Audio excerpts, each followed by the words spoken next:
So this was almost going to be a live stream. It's going to be a few clips talking about the current zeitgeist going around concerning Christianity, concerning the current popular meme, and from there, the results of it. This is not so much going to be concentrating on the two most famous people. This is going to be another aspect of this debate that I would like to analyze. It is going to concern Jeremy Boring. It is going to concern Bishop Robert Barron. Okay, let's begin. Right now, as we are talking to one another, there's a debate all over the internet about whether you should say the words Christ is king and whether saying that is somehow an attack.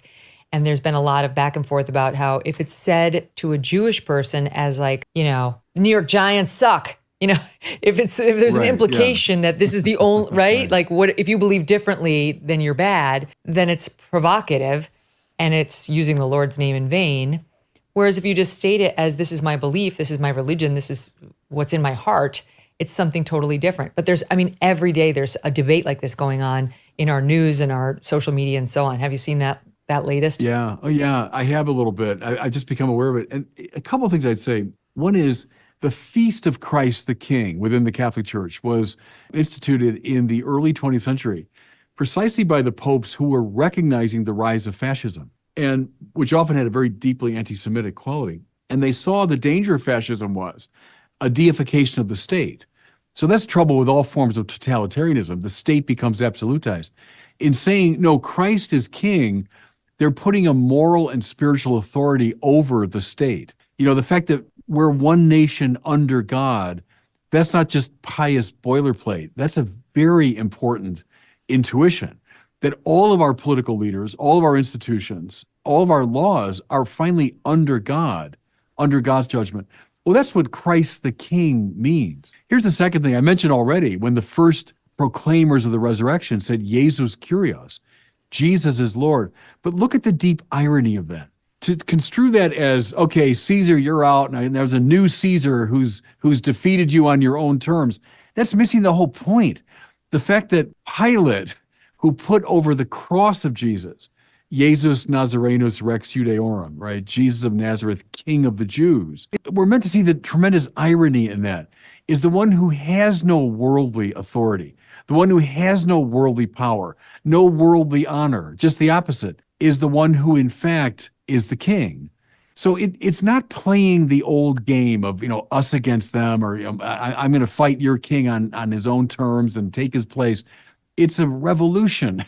It's a renewal of understanding. If you miss the irony of the declaration that Christ is king, you're missing the whole story. You know what I'm saying? So that's why your point about, hey, you guys, you're no good, and I'm on the winning team. That's missing all the irony of this naked man pinned to a cross, bereft of any of the goods of the world, and he's rightly declared to be the king. Now, that's very important. So people like Nick Fuentes, he's arguing for worldly power, and he's arguing for a Catholic-centric government. We don't want a Christian-only government where Jewish people and Islamic people and Hindu people and atheists don't have a voice at the table. We are a democracy. We are both a republic, a representative republic, and a democracy. Everyone's voice has to count. You can get into the nitty-gritty. You can talk about, well, prisoners aren't allowed to vote, whatever. Illegal immigrants shouldn't be able to vote, whatever. Legal citizens of the United States all have an equal voice, and we're all equal under God. That means under the objective reality, under the objective truth, we're all equal. Now, if you want to call that a personal, literal God, or if you want to call it metaphorical objective truth or an objective reality, whatever. That's the point of the statement, is that we're all equal. Some people might be wondering, well, what does any of this have to do, a bishop saying that this isn't right? What does this have to do with Nick Fuentes? What does this have to do with Jeremy Boring?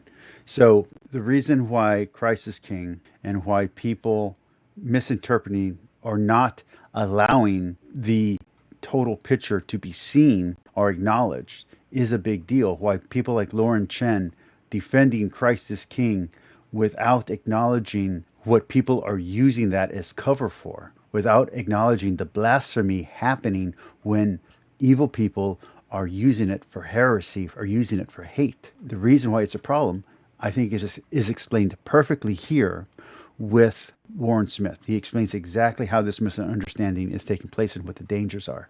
And then in my next two videos, in my next two segments, I'm going to show exactly what the problems are. I'm going to show you Dan McKellen reacting to this type of irreligiosity within religion, this type of heresy, and what the dangers of this kind of blasphemy and blasphemous use of terms like Christ is King is. I'm then going to show Nick Fuentes' response. For anyone who's saying, well, he's not really being racist, well, he's not really being anti-Semitic, well, he's not really being a Christian nationalist, I'm going to show you his exact response to these videos. He's responding to Trent Horn here, and he's going to say that Trent Horn doesn't have the authority to say what he's saying. That is why I'm including the clips with Bishop Robert Barron, because Bishop Robert Barron does have the authority. He is a bishop. He is on the hierarchy of the Catholic Church, and Nick Fuentes is claiming to be a Catholic. So if the bishop is telling you to shut up and stop saying what you're saying, stop misusing it, that's a bishop talking to you. That ain't a layperson. That ain't an apologist. All right, so let's keep going. This is going to be Warren Smith dissecting the Jeremy Boring conversation on Lauren Channel's X space. Way too many words. There's about 5,000 people in a space being hosted by Lauren Chen. And Jeremy Boring entered the room voluntarily and began calmly presenting his logic in debating about 10 people at once. Who makes the Daily Wire the way that it is? If you want to look for somebody to blame for the Daily Wire, you're welcome to blame me, because I'm the guy who makes the Daily Wire the way that it is. There's something important here, and my hope is that through the examination of the logic, what is important will reveal itself. I've said, and I also think there's something important here. I don't think it's necessarily that jerks are misappropriating Christian terminology. That has happened throughout the history of Christianity. The earliest heretics, whether it's Simon Magus, whether it's Judas, whoever you want, are misusing Christianity. The earliest heretics, Arian, whoever you want, are misusing and misunderstanding Christianity. So that happens all the way from the beginning. So that's not the big deal. Our biggest arch heretics are people who themselves are claiming to be Christian. It's not the pagan looking at us. It's those who are from us who are traitors. It's the Judases among us that are the problem. And when Nick Fuentes does what he does, he's acting as a Judas. He is not learning the lesson from Simon the Zealot to put down his arms, to turn swords into plowshares. He's not learning that. And when people like Lauren Chen and Matt Fradd call for the boldness of Christians, this is not what boldness is. The boldness of a Christian is to accept martyrdom. The boldness of a Christian is to continue to affirm Christ even as they're torturing us. The boldness of a Christian is to tell the truth in the face of a lie and then to love the person demanding that you submit to them while saying no. That's the boldness of a Christian. To never submit while still submitting. It's a paradox. It's a mystery. It's a great strength. That's why the great saints are almost all martyrs, because they hold onto the faith until the end, all while submitting to a greater authority, even if that greater authority is trying to kill them. You look at the great saints against Rome, the great saints against Persia, the great saints against any pagan nation, the great saints against Islam. They did not fight back. They submitted to the authority while refusing to deny God, and they were killed for their refusal to deny God and to deny the Bible as true. They were not warriors in the sense of being soldiers. They were warriors in the sense of declaring their faith for God and holding true to it till the end, something that even Peter, even the original 12 disciples, couldn't originally do. They ran from Jesus during the Passion. They denied him. They abandoned him. Said Jesus Christ is king, and many other people have said Jesus Christ is king because we believe that Jesus Christ is king. But that is certainly not the only usage that we've all observed on X. To pretend otherwise is ridiculous. So if you imagine this chart, we have the ocean. We have boats floating on the surface of the ocean. The boats are the words. Everything beneath the surface of the ocean is subtext. What we're trying to articulate with the words, if the words are tools. It's like asking, how does a shovel become a murder weapon when it is used to murder someone? This isn't hard. A shovel is not innately a murder weapon. Saying Christ is king is not innately anti-Semitic. It's all about how a thing is used. So if you're working with an actor, directing an actor in a movie scene, they're more interested in this than they are the words spoken in the scene. It's the nuance and the subtext, it's the facial expressions. In these videos, I am directly defending Trent Horn. I'm directly defending Jeremy Boring. I'm directly defending Ben Shapiro. But when I'm defending them, that doesn't mean that I agree with everything they've ever said or everything they've ever done. I think Trent Horn is terrible at the nuances when he's talking about certain topics, when he's trying to do outreach or trying to explain a topic. His disgust at that topic shows on his face.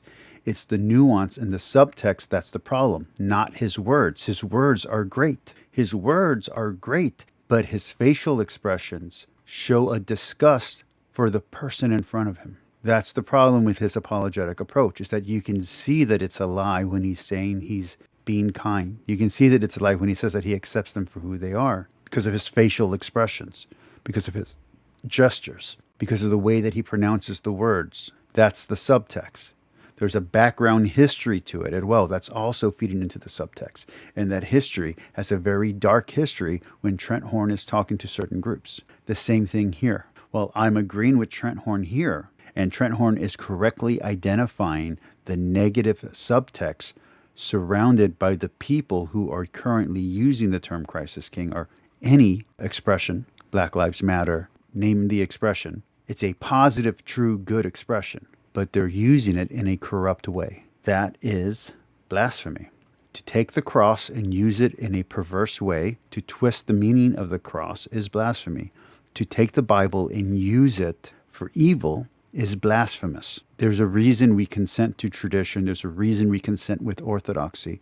It's because if you don't, you can twist the Bible into meaning anything you want it to mean. There's enough evil described in the Bible that if you don't understand that God's talking against it, you could simply say, well, it's in there, so therefore he's talking for it. You have to have a guiding truth, a guiding principle. Otherwise, almost anything can be used as a weapon. Almost anything, even the best, most purest thing, can be misused. What is my motivation? What do I want in the scene? What am I trying to accomplish? This is what... So when you look at what Nick Fuentes is saying and what his group is saying, what they're trying to accomplish and the history of what they've done shows that they're being bad actors and they're acting in bad faith when they use this terminology. I have no doubt when Trent Horn says Christ is King, Trent Horn means it in the absolutely best way possible. I have no doubt when Bishop Barron says Christ is King, he means it in the absolutely best way possible.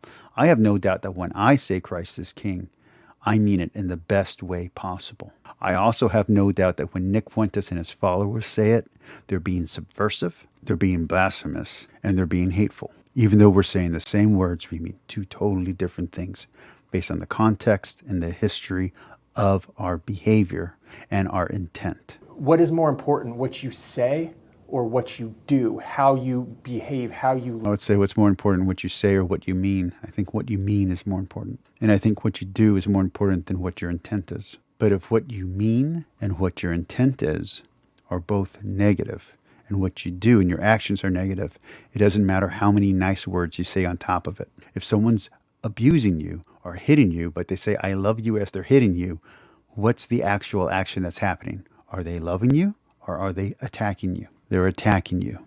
The action shows the truth of their words, and that means that their words are false.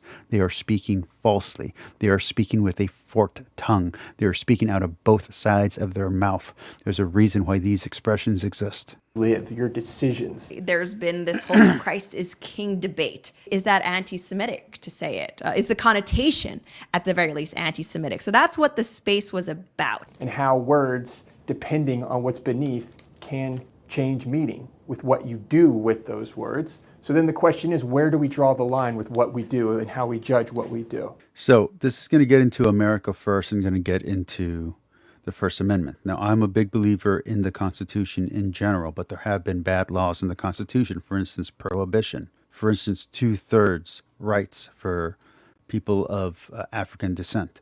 There are bad laws in the Constitution.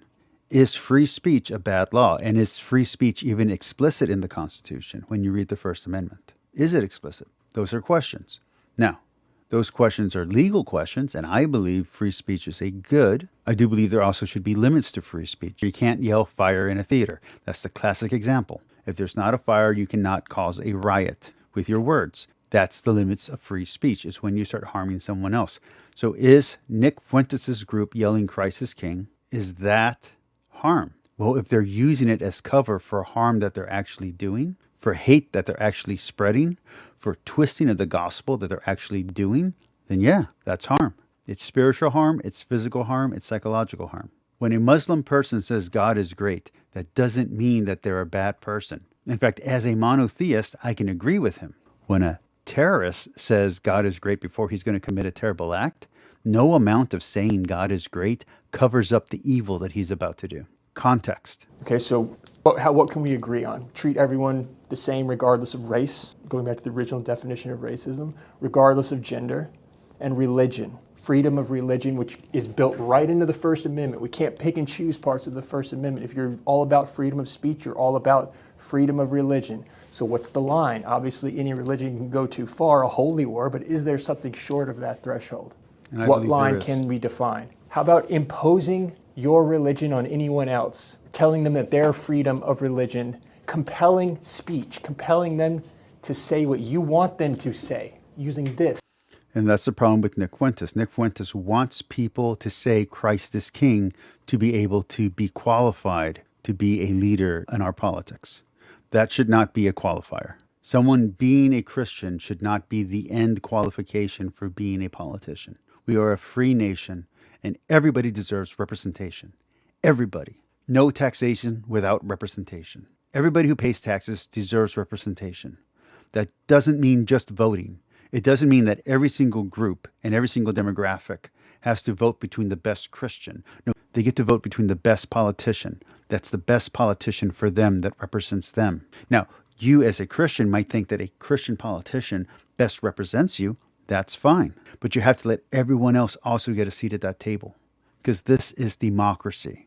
This is not a monarchy. This is not a religious state. This is not a theocracy. Saying that you must believe with what I believe, even if that's what you believe. You don't get to impose that on them and say you have to declare this king. All must bend the knee, which is literally the words I've been hearing. Freedom of speech does not mean freedom from consequence. And I would argue that that's why freedom of speech is important, is because it allows consequence to occur, rather than censoring speech and removing the consequence from ever being able to occur. It's a necessary part of that figurative marketplace of ideas. Let's take a look at some examples of that space when this can become problematic. I don't like that guys like Shapiro will not say Christ is King, America first. I think they forfeit their ability to lead. He's conflating two different issues. He's conflating America first with Christ is King. Those are not the same things. One's a religious statement, the other one is a political statement. Now, as an American, there's nothing wrong with saying, hey, I want America to be number one. That's great. I think as a Texan, I want Texas to be number one. But Lauren, as a Californian or wherever the heck you're from, I'm pretty sure you want your state to be number one. If you're in Florida, I'm pretty sure you want Florida to have the number one commerce, to have the best trade, to have the best schools. I'm sure you want your kids to go to the best schools. That means your schools need to be ranked at number one, not just in the state, but in the nation, maybe even in the world. That's what I want for Texas. That doesn't make us enemies because you want your state to do better than my state. That doesn't make us enemies. Same thing with nations. We want America to be number one. That doesn't mean we want starving children in Venezuela or in China. Just because we want our country to be number one doesn't mean we want another country to suffer. Maybe you're an Iranian. Fine. But it's not about taking everything. There is a give and take. There is a balance to it. You don't want people to suffer unnecessarily. So yes, you want your state or your city to be number one. Yes, you want your family to be number one. That doesn't mean you wish ill will are the other ones. And it doesn't mean you tell another family, well, you have to be part of my family if you're going to do okay. And you're going to have to follow the rules of my house, even when I'm visiting yours. That's not how it works. You wouldn't like it if the state came in and did that to you. You wouldn't like it if Muslims came and did that to you, because Muslims believe they are truly 100% correct. They believe that Allah is the only God and there is no other. You wouldn't like it if Sharia law came in and dictated how to live your life. So why do you want Christian law to dictate how a Muslim shall live their life? Why do you want to tell a Wiccan that she can't practice herbal magic? Why do you want to tell an atheist that they can't do whatever they want on a Sunday? Why do you want to tell an atheist that they can't make fun of the Bible? Because that's what they do in Muslim countries. They say that they can't make fun of the Quran. Are you saying that no one can do any of that? Would you be okay if you were not allowed to criticize the Quran? If you weren't allowed to criticize Nietzsche? If you weren't allowed to criticize Hegel?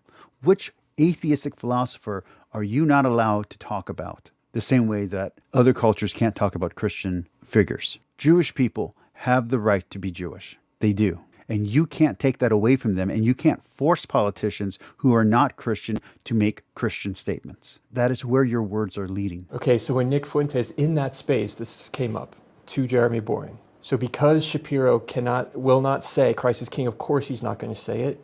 He's Jewish. That's not his belief, and he has every right to believe and to choose whatever God he wishes to choose. The argument that's being presented here is that now negates your ability to have a leadership position.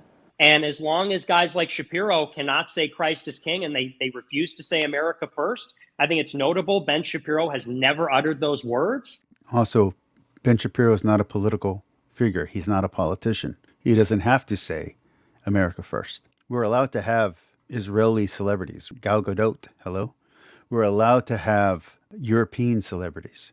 We're allowed to have Canadian celebrities. Jordan Peterson, for instance. I'm pretty sure Jordan Peterson wants Canada to be number one, not the USA. What are you endorsing when you're endorsing this man? I don't think they should have leadership in America.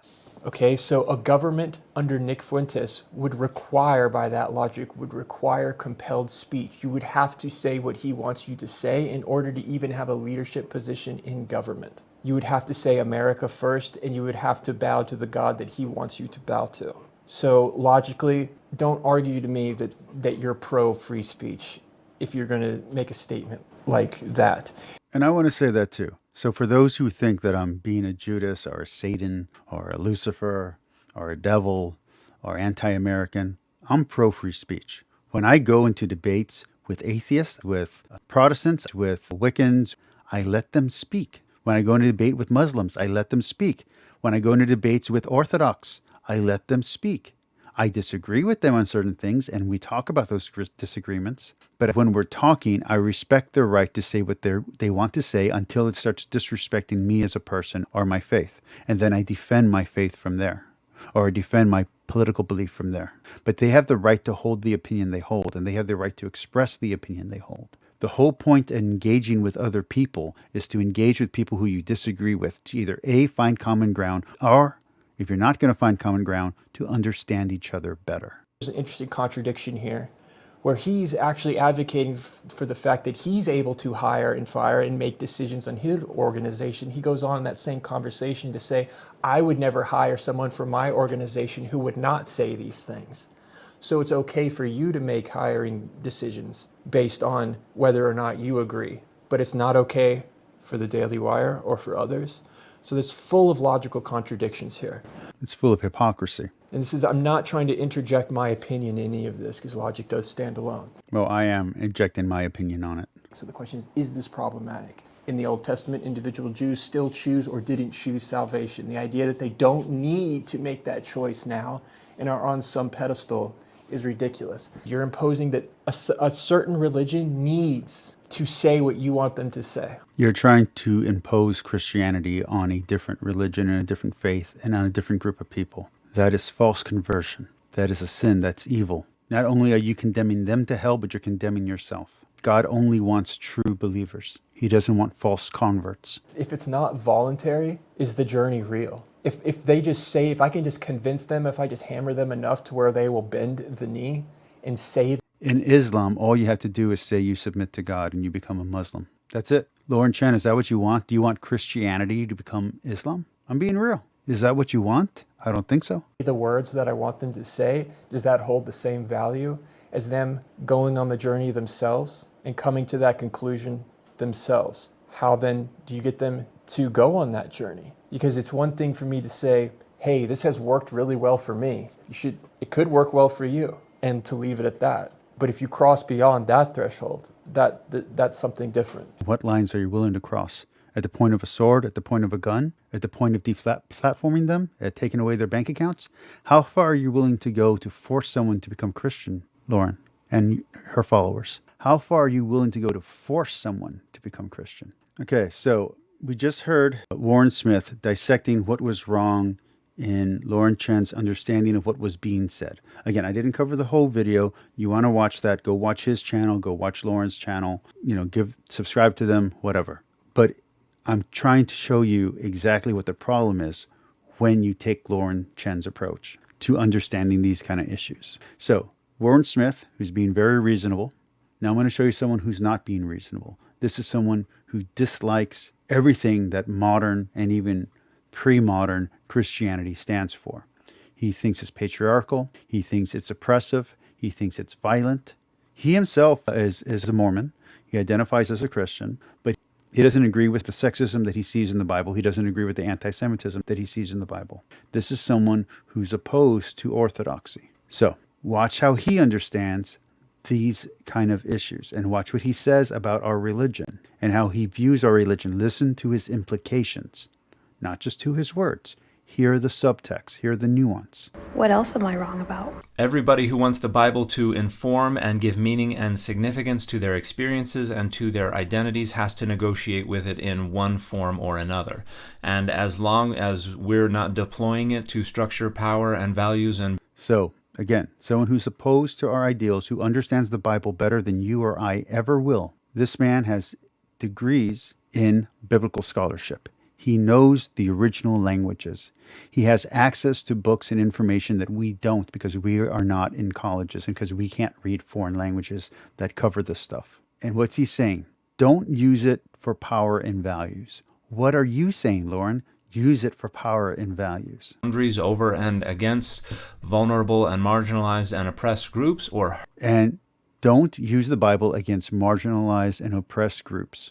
And don't hurt people with it, because that's how he sees religion has been used. He's arguing against the Bible, and he's arguing against the Orthodox understanding of Christ, because he sees people like Nick Fuentes as how religious people have always been. And he sees people like you, and excuse the terminology, as useful idiots. He sees people like you who are so interested in defending the faith that they're not willing to see what their leaders and what their celebrities are doing in the name of that faith. We have to prove men like Dan McKellen wrong.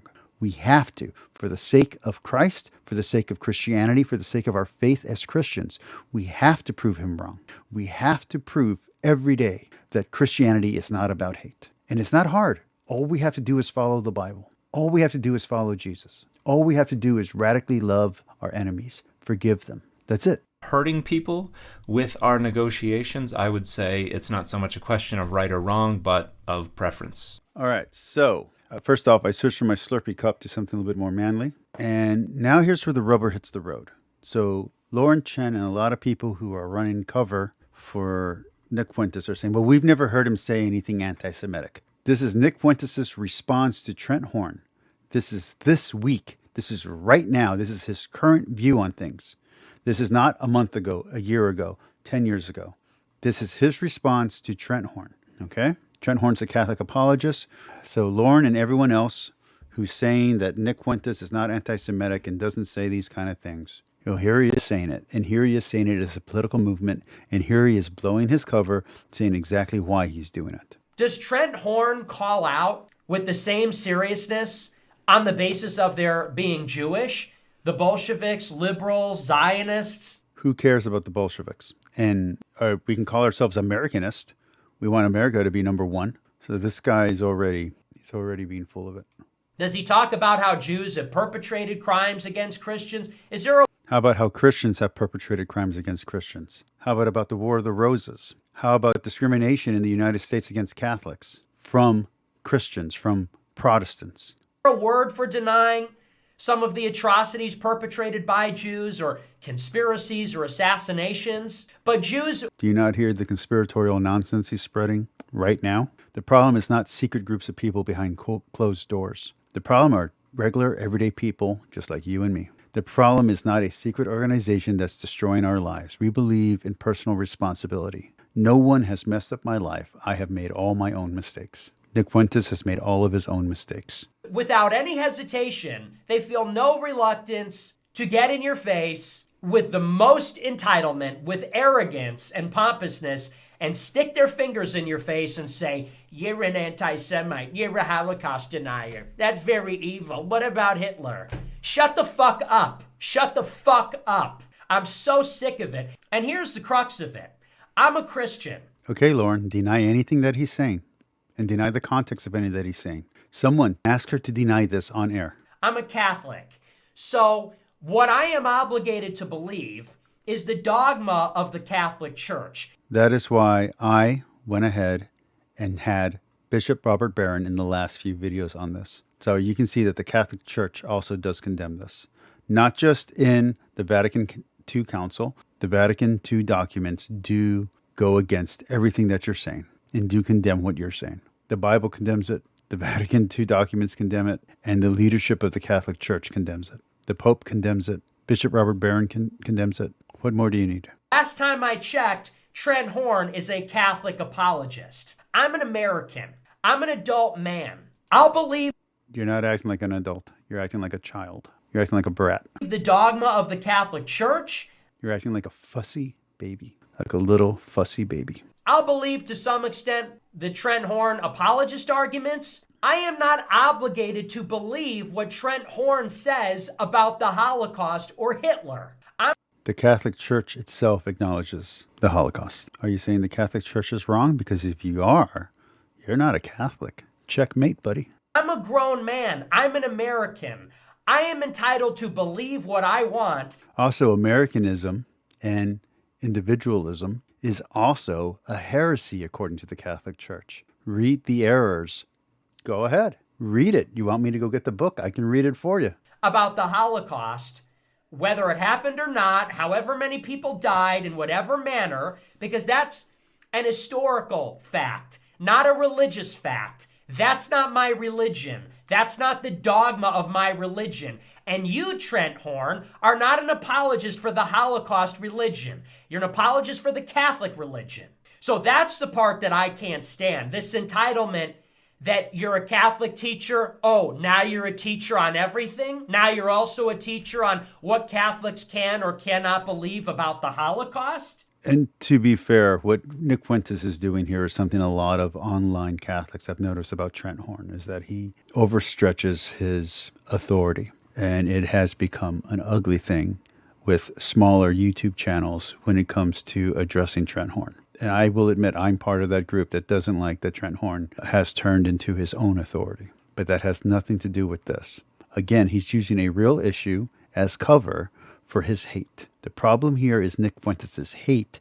The problem here is not whether or not Trent Horn is going beyond the scope of what he says he's doing. Trent Horn overreaching on his authority is a different problem than Nick Fuentes being a racist asshole and being a anti-Semitic jerk. That is totally out of line and totally... And by the way, him being anti-Semitic and biased and possibly racist, that's a different issue than him being a jerk. So not only is he being a jerk, not only is he being an edgelord, but he's also being anti-Semitic and anti-historical. He's an ahistorical asshole. Congratulations. You and Melanie Mack, I'm sure, will be happy together. Inappropriate, and people are sick of that. I'm done hearing from these self-appointed Pharisees about what anti-Semitism is and isn't, and what's a Jew hater, and what's the Holocaust. I don't hate anybody, but I am very bothered by aloof, arrogant, narcissistic Jews telling me that I have to... Again, Lauren, listen to how he uses a phrase to mean something that it doesn't mean as cover for what he really means that he says right after. So he says, I don't hate, but. Once you hear that but, that means everything that he's about to say is going to contradict what he initially said. Talk a certain way, or that I have to believe certain things. This is Sales Tactics 101. Because they have no authority over me. And it's especially inappropriate when a Catholic deigns to think they have that authority over me. I will defer to a official Catholic apologist on matters of Catholic dogma. You can keep your opinion about the Holocaust to yourself. Are you also saying that to Bishop Robert Barron? Are you also saying that to the Pope? Nick, are you saying that to the Pope? Are you denying the Pope? Have you just committed a heresy? Are you denying the authority of the Pope? That trauma and that narrative is yours. It matters to you. It doesn't matter to me. I think a lot of people feel this way. I think a lot of people feel this way. They don't want to say it. I think a lot of people feel this way and they're finding other ways. This is the problem with what Brian Holsworth said all those years ago when I made that video that basically sank my channel, because I stood up against Brian Holsworth for saying things almost exactly like what Nick Fuentes is saying. This is the problem with Brian Holsworth's words. This is the problem with endorsing things the Catholic Church has said they've condemned. When the Catholic Church apologizes for the Inquisition, for witch burnings, for taking Native American land, for abusing or for neglecting Jewish people in the past, there's a reason why when people like Brian Holsworth tries to throw red meat to the radical traditionalists by saying, well, wait a minute, it really wasn't that bad, is because it leads and gives cover to people like this. It leads to hate. That's the problem. And I'll gladly accept not getting fame. I'll gladly accept being a tiny channel because I choose to say this out loud. I'll gladly do it because this has to be opposed, and it has to be opposed by good Catholics in good standing with the Catholic Church who don't want their faith being represented by hateful bigots. Ways to say it. I think Christ is King is one of the ways that they're saying that. And it is maybe an argument that that's an inappropriate way to communicate it, but that's what it is. And I know that Candace Owens and Kanye and all these people, it is a reflection of how everyone feels about this. Kanye West is not a good reflection of how anyone feels about anything. I have to say about Trent Horn calling G.K. Chesterton and Nick Fuentes anti-Semites and discounting the history of the Catholic Church and what the church has taught about Jews historically throughout time. Oh, well, the whole church is anti-Semitic. G.K. Chesterton's an anti-Semite. Trent Horn never said that. Trent Horn never said the church is anti-Semitic. In fact, he said the church is not anti-Semitic. Trent Horn does not go against G.K. Chesterton. You're lying. And you'll take maybe a phrase that he said of criticism when he was praising G.K. Chesterton or the Bible or the church. He converted into Catholicism. Believe me, he doesn't think that the church is anti-Semitic. And the whole church is, and no, you can't say that. Get out of my face, man. Get out of my face. I've been persecuted effectively for my faith. I've been persecuted for my faith. I don't think you have. You've been ousted for being an asshole and a bigot. I've had rocks thrown at me for being a Catholic and for standing up for people. I've been spit on. I've had people show up to where I'm at with baseball bats for my faith. You're a bad representation of a Christian, and you're a poor image of a Catholic. And someone who's supposed to be a Catholic, but is actually a Jew, is saying, well, he's a Holocaust denier. Does he believe that there were gas chambers? Does he believe that? Does he believe Trent Horn was an agnostic before he was a Catholic. that there were 6 million? Shut the fuck up, Trent Horn. Shut the fuck up, Jew boy. You're Catholic, act like. Come on, Lauren Chen, defend that. Defend what he just said. Defend what Nick Fuentes just said. These people are more concerned about anti-Semitism than they are about blasphemy, than What you're doing, Nick Fuentes, is blasphemy. they are about all these other things put together that are happening in the country, and especially as it pertains to people that are called anti-Semitic like me. Instead of accepting the correction, which is so blatant and obvious, instead of just being humble and accepting the correction and saying, you know what, I didn't watch the whole speech. I didn't see that part. I was wrong. Maybe I was wrong. Instead of just humbly saying that, because he's obviously wrong. I mean, the receipts are there. He's not wrong. I've seen the videos. He's not wrong. He posts a sentence where I say, I love Hitler. He omits 3 minutes where I say, I don't hate anybody. I don't hate Jews. I love my enemies. I love Hitler, and I love journalists, and I love the people that persecute me, because we have to love people even when it's not convenient and even when it's counterintuitive. You put marching men behind you after you said it. You're using it as inflammatory speech. Your humor is not funny. And on and on and on. So he's clearly obvious. And your consistency in doing so changed it from being a one-off joke to actual intent. It shows actual intent. Obviously in the wrong. He blatantly omitted so much of the speech to defame my character, which is a grave sin. And instead of just humbly saying, you know what, I was wrong, I accept the correction. Deny the things that he said in this video, Lauren. He's going to do this weird technical defense and say, well, technically I didn't deceptively edit it. I just omitted important context. And then he goes and doubles down by including more out-of-context clips and saying, well, but here's another out-of-context clip, and here's another out-of-context clip. Or maybe you could just stop saying it, unless you mean it. If you mean it, then keep saying it. This is exactly what I'm talking about with these Jews. That's not how a Catholic Hello?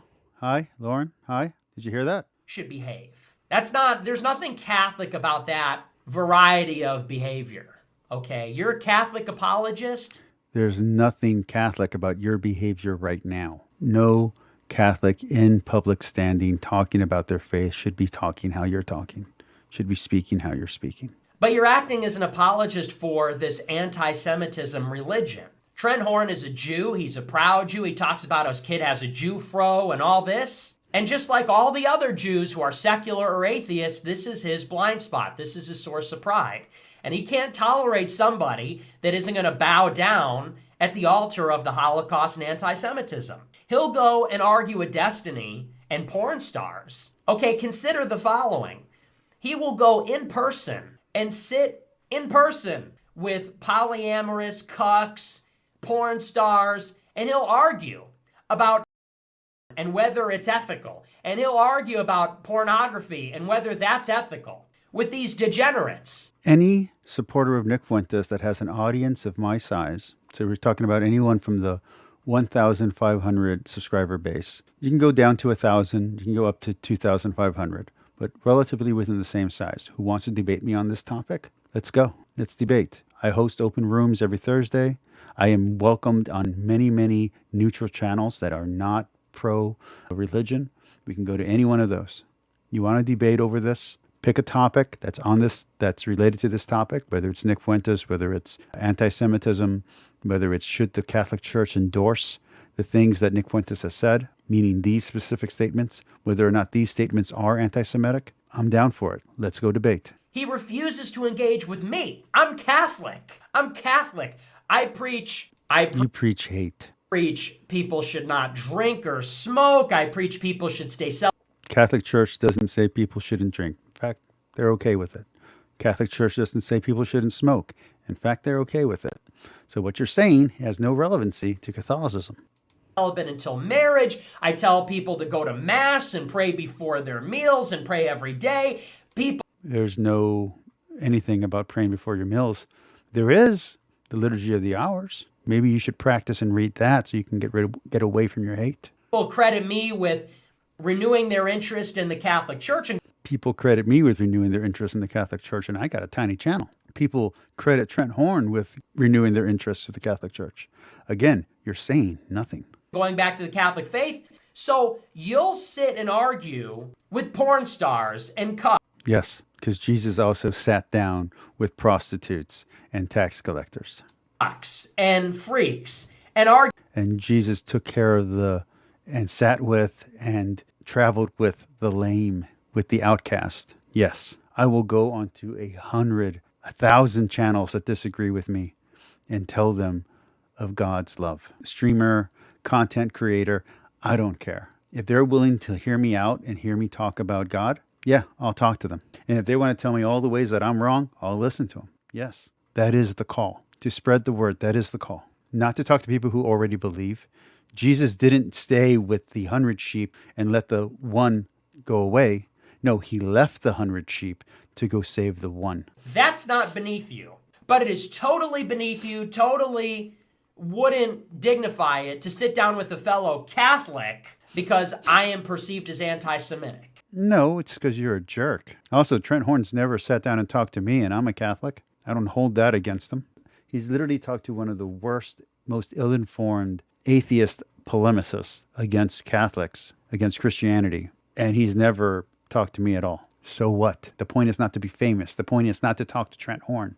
The point is to have a good relationship with Christ. The point is to follow the orders and dictates of Christ, to go to church, to do the sacraments, to go to confession, to treat people with love and respect and kindness, to forgive everyone for everything, including yourself. And you will quite literally lie in everyone's face against all the evidence which has been presented to slander and vilify me using these words, anti-Semitism, Holocaust denier. And we all know that's because he's a Jew. That's Again, Lauren. Because Jews are biased. They cannot get over themselves. Like Trent Horn being obsessed with anti-Semitism and obsessed. He's not obsessed. I've watched everything Trent Horn has done for the last 7 years. This is probably the first or second time he's ever brought up anti-Semitism. It's not a usual thing. He rarely ever brings it up on Catholic Answers, on his own program. I think I've only seen one video on it outside of this video. Maybe you can count a handful of times he's talked about it. Maybe if you go back to his whole catalog, you can find a maximum of 100 times he's talked about it. But there's 1,000 other times that he's talked about everything and anything else. Anti-Semitism is not something Trent Horn focuses on. Be cool if he did. He mostly focuses on abortion and IVF. He doesn't talk about anti-Semitism, at least not on a regular basis. With the Holocaust and refusing to engage with somebody like me? Like I said, any follower of Nick Fuentes who wants to debate me has an audience of roughly the same size. We're welcome to do so. That's fine. But if you're someone of my size who wants to debate me and you support Nick Fuentes, I'm down for it. And if Lauren Chen wants to talk to me one-on-one, I'm cool with it. If Nick Fuentes wants to talk to me one-on-one, I'm cool with it. I don't think that's going to happen.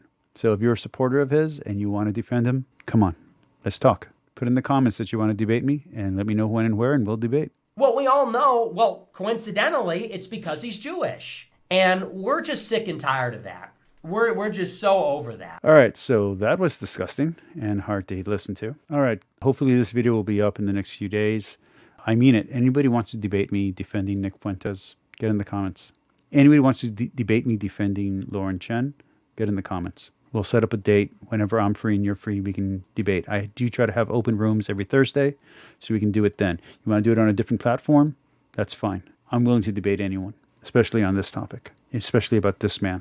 I doubt Lauren Chen will ever see this, but if Lauren Chen wants to talk to me one-on-one, she's more than welcome to. I love her content. I love her channel. I'd love to be able to dialogue with her on this and explain where she's wrong. And who knows, maybe she can convince me that I'm wrong, but I don't think so. I think she has a blind spot here. Anyway, if Warren Smith wants to talk to me, heck yeah, I love Warren Smith. He's great. If Bishop Robert Barron wants to talk to me on this, that'd be cool. If Trent Horn wants to debate me on this, Trent Horn, reach out to me. Come on, I'm going to take your side, but at least we can talk about the nuances. But yeah, no one's being cowardly here. Someone wants to debate this issue. Let's talk about it. Don't let hate cloud your beliefs. Regularly love your enemy, forgive your enemy, and love God above all.